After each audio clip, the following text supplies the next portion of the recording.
Are you struggling to get done all the things that you need to get done within the course of a day? Well, if you are, then you are definitely not alone. Whether you are a teacher, a mom, a nurse, or just an entrepreneur, which is saying enough in itself, then you know the stress and the pressures of trying to get everything done at one time. And so today, I'm going to give us quickly some productivity hacks. Hey, ladies. Hey, sister.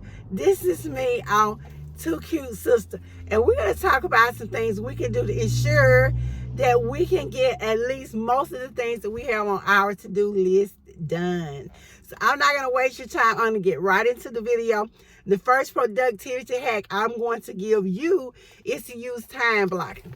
That's when you block off a certain amount of time per day to get done a particular task.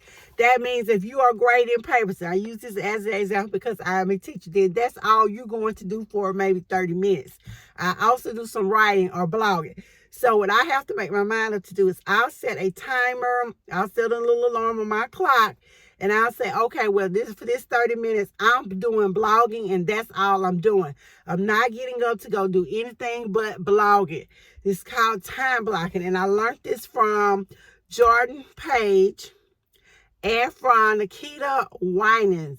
They did a whole thing on time blocking. Well, if you're familiar with Jordan Page, she has a lot of children. I think it's 8 at this time. I may be wrong. And NaKisha Wynn has 4. And so even though they don't go to a traditional job, they have a lot of obligations and things that they need to get done. So both of them said that time blocking was the way to go. So I decided to try it. And yes, blocking off time is one of the best things that you're going to be able to do when trying to get it all done.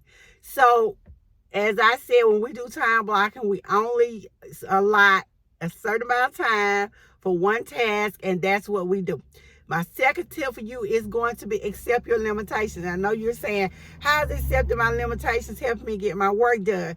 Well, we have to be realistic. When we get up and make our to-do list in the morning, or we make our little, I don't know, honey-do list, or our goals for the day, whatever you want to call it, then we need to be realistic. We need to set some realistic goals.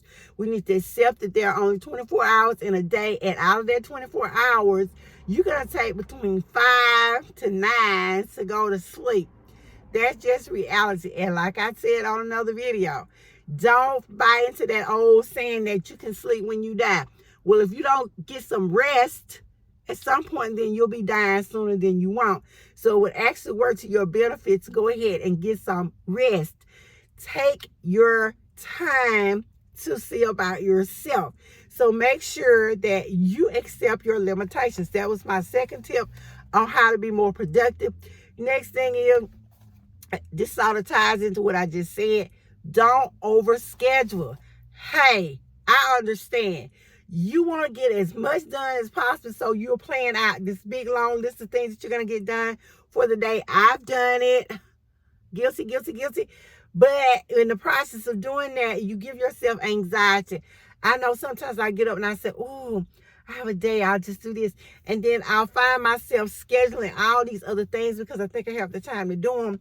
And when I go back and start looking at that list, I begin to feel anxious. Anxiety creeps in because I have overscheduled my time, or I try to cram too much in a day. So let's don't be guilty of that, because it's not helping us to be more productive. It is actually being counterproductive, because it is going to leave you paralyzed, thinking about all the things that you're not going to accomplish because you have overscheduled your day.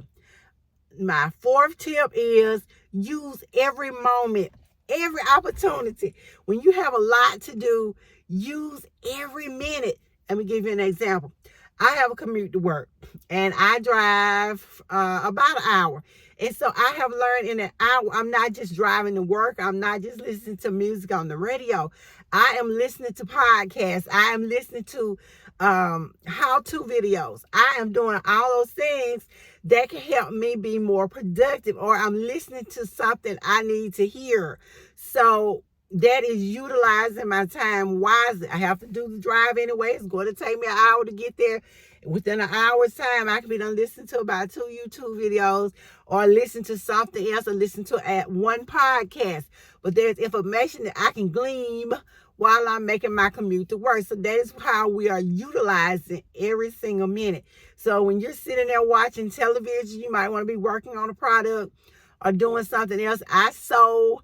I hadn't sewn in a while, but I make handmade quilts. So while I'm sitting there watching TV, I'm doing my quilts. I'm working on grading some papers. I'm working, not something that needs a lot of concentration. I don't think I'm messing your child's paper up, but I'm utilizing every moment that I have.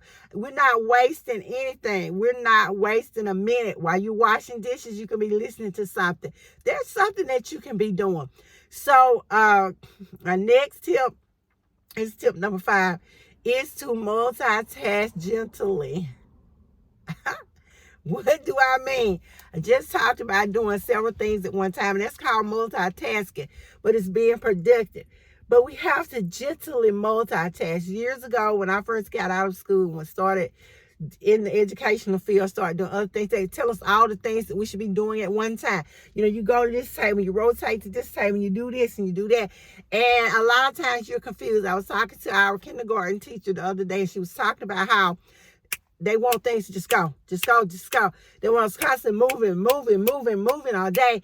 The kids are overstimulated, the teachers overstimulated, and it's to the point where she said, I go home and I have to sit down for 2 hours before I can find myself. And we don't need to be doing that. We don't need to be overstimulating ourselves. We need to multitask gently.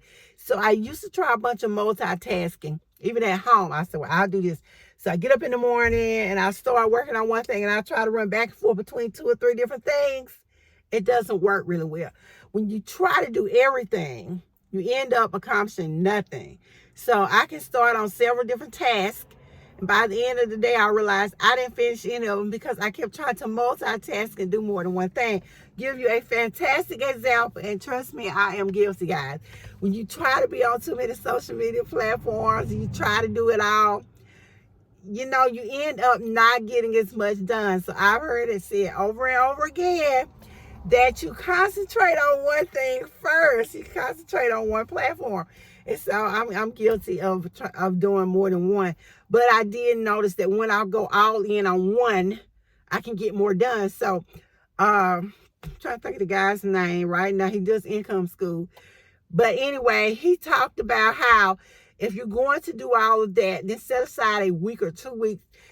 Maybe you need to do nothing but YouTube for 2 weeks, or maybe you need to do nothing but Instagram. Do all your stuff at one time.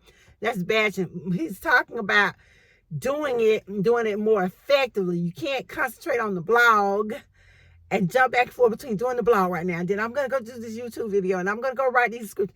It's really a hassle. So he said concentrate on one thing. But now some people can do it, and they do it effectively. If you're that person, great. If not, then we need to multitask gently. We need to also make sure we're utilizing what we have to help us stay on track. As I mentioned earlier, I use a timer. I have to have a timer to keep me on track because I have ADHD, buddy, and I get distracted so quick.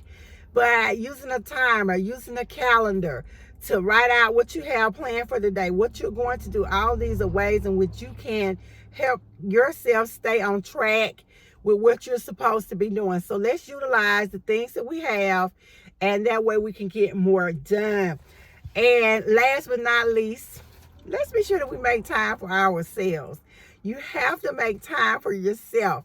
You can't just give it all away. I love that saying, leave it all on the field, but we don't want to leave it all on the field every day. If you do that, you're going to not sharpen the saw, as Steve Covey say. You'll end up exhausted and tired. So we want to sharpen the saw and make sure we make time for ourselves and make sure that we get some rest. And in case you're wondering, that is the book, The 7 Habits of Highly Effective People. And like I said, I did reference Income School. I did reference NaKisha Wynn and Jordan Page. Check out their pages. They're great places to hang out. And I thank you guys for listening. And I will see you in the next video. And really the next podcast. So don't forget to give this podcast a like, to give this video a thumbs up, that you subscribe and follow me for more things that we can do as women to help ourselves be more productive.